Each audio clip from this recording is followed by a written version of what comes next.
El término vandalismo ha llegado hasta nuestros días como un sinónimo de destrucción, caos, devastación, etc. Quien acuñó el término vandalismo fue el obispo francés Gregoire de Blois, que en 1794 creó el término para referirse a la destrucción de edificios y obras de arte que estaban llevando a cabo los revolucionarios franceses. En pocos meses, el término fue unánimemente aceptado por escritores y periodistas franceses, y en 1798 vandalismo pasaba a formar parte de las palabras incluidas en el diccionario de la Academia Francesa. Y a principios del siglo XIX, el término ya era utilizado en todos los lenguajes de la vieja Europa.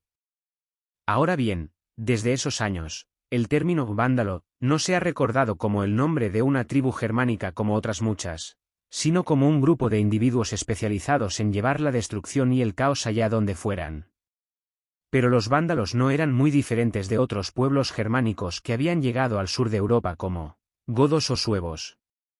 También fueron capaces de crear un potente imperio en el norte de África que mantuvo al Imperio Romano de Oriente en vilo durante más de un siglo. No obstante, para conocer su historia, debemos entrar en contexto.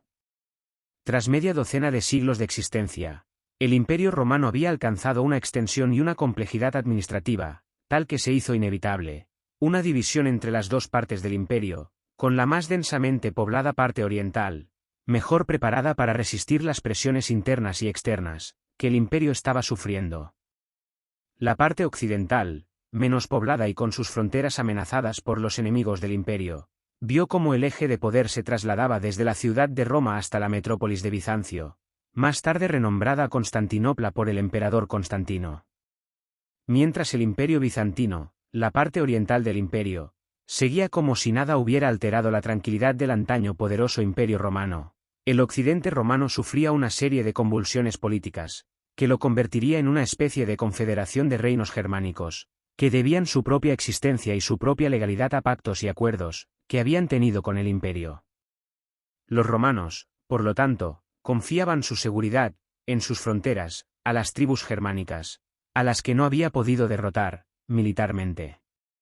Todas esas tribus y pueblos germánicos pertenecían al mismo tronco cultural de origen nórdico germano, que había surgido muchos siglos atrás en las orillas del mar Báltico.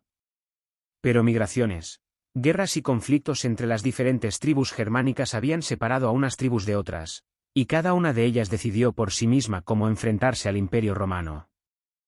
Una de estas tribus, que no era ni la más numerosa ni la más temida por los romanos, era la tribu de los vándalos. Estos habían tomado un gran protagonismo en las migraciones de pueblos germánicos hacia el occidente europeo, que se habían producido entre finales del siglo IV y el siglo VI.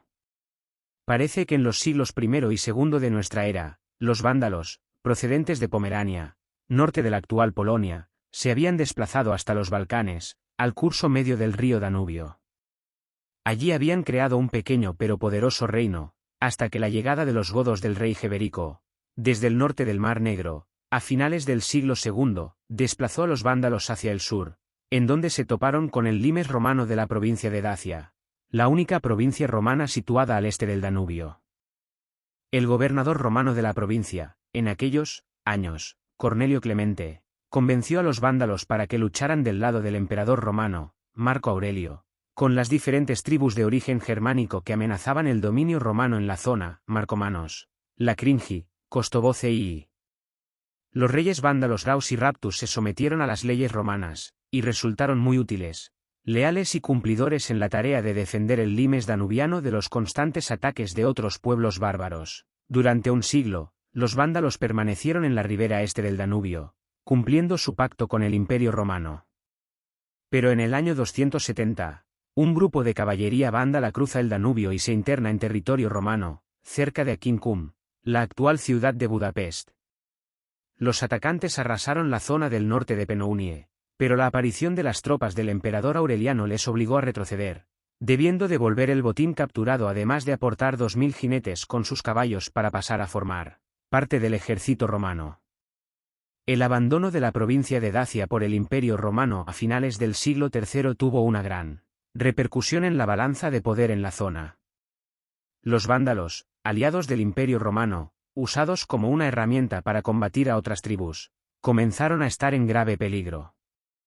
Nuevas tribus pasaron a ocupar el lugar que los vándalos habían ocupado como aliados de los romanos. Y la irrupción de una gran cantidad de godos desde el este colocó a los vándalos en una muy difícil situación. Los godos, bajo el mando del rey Radagaisus, empujaron a los romanos y sus aliados hasta Italia. Alrededor del 405 devastaron el norte de la península itálica, y al año siguiente se encontraban a las puertas de Florencia. Pero allí apareció el Magister Militum Stylicon, de origen vándalo pero educado en Roma, que con un ejército combinado de romanos y tribus bárbaras, vándalos entre ellos, hizo retroceder a los godos de Radagaisus hasta la colina de Fiesole. Tras unos pocos días de asedio, los godos se rindieron. Radagaisus fue ejecutado, y más de 12.000 de sus soldados pasaron a formar parte del ejército romano. La invasión de los godos de Radagaisus y la posterior incursión de Alarico en Italia en el 410, causaron el pánico y obligaron a los romanos a retirar gran cantidad de tropas de las fronteras del norte del imperio para trasladarlas al norte de Italia. En la frontera germana, apenas quedaron unos pocos contingentes de tribus de francos y alamanes, aliados de los romanos. Este cambio en el equilibrio de fuerzas en el norte del imperio tuvo unas consecuencias dramáticas para la supervivencia del propio imperio. Grupos de vándalos y sus aliados comenzaron a establecerse en la ribera oriental del río Rin. Y a finales del año 406, un enorme grupo de vándalos, suevos y elanous cruzaban el río Rin y se internaba en la Galia.